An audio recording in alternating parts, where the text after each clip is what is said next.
Kuteura kuna Mwari wedu. Rekuteura kuna Mwari. Kana ona nhamo naparufaro rwako tenda kuna Mwari. Unoda kuti simba raakatipa simba rinokunda zvose. Isimba rokudini?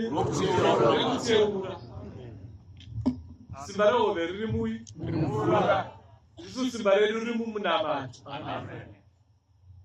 Munamato werutendo. A prayer of faith. Kuziva kuti Mwari ndinaye. Kutoziva kuti ndinaye. Kana uinaye Mwari, chipi nechipi chamuchakumbira kuna Baba muzita rangu Jesu anodaro, Baba vachachiita kuti vagokudzwa mumwanakomana. Saka musatye vanhu. Vachinzwa? Amen. Musatye kuroyiwa. Musatye varoyi.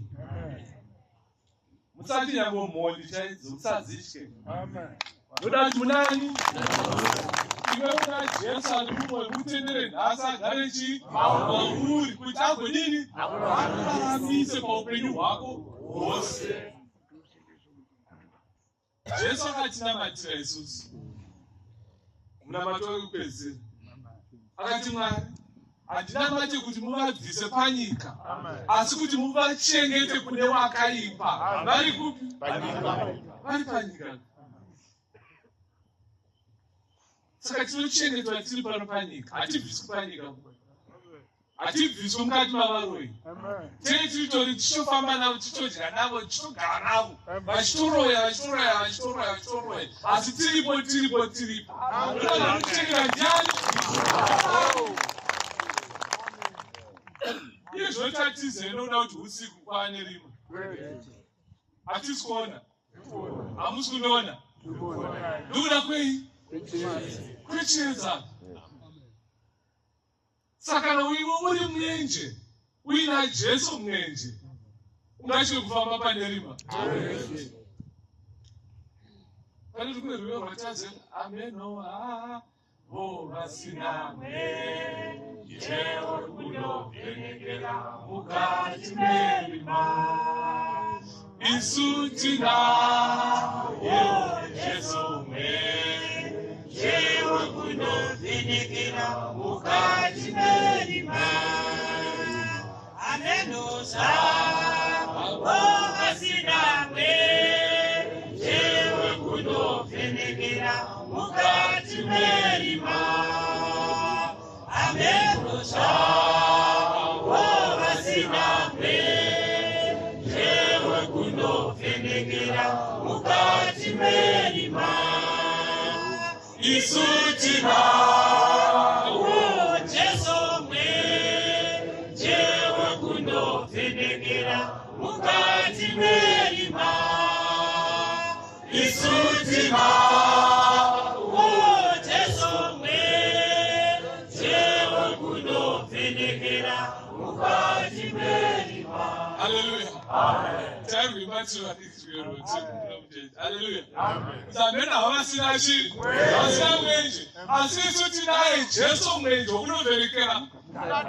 Uko kusiri kuoneka uko. Kana wasvika koune mwenje unenge uchitoona. Zviguswa chitozviona. Hallelujah. Amen. Saka musatye. Ivai nomwenje, Jesu mwenje. Ivai nani? Jesu mwenje. Saka musatye kugara pane rima. Asi gara mwenje uripo. Hallelujah. Amen. Ndikona vamwe womuti vanhu vanotya.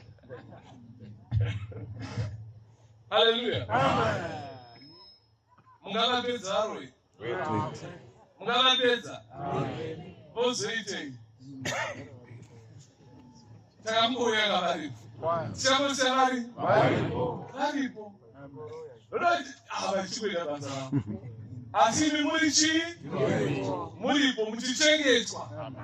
Nani? naJehova. Namwari Jesu mwenje muinawo. Vazvinzwa kana mai? Chenyira inani?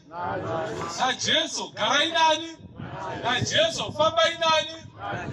naye. Pese pese pamuri kana uinaye. Yeah, okay. And do not doubt. Doubt and not to be sure. You need to be sure of your salvation. Amen. Ruponeso tinarwo. Wakauya naJesu akatuma muranda wake pomwaji wafu. Akatidzidzisa akaisa rutendo matiri. Hallelujah. Amen. Last week Bishop takati Paul haigara achitidzidzisa Paul achiti pombe mvura iri mumba mako. Mumba chako kudini? Kuvhura. Kuvhura unonidza umwe munhu kuti akuvhurire. Anovhura ndiani? Amune maoko here anamai?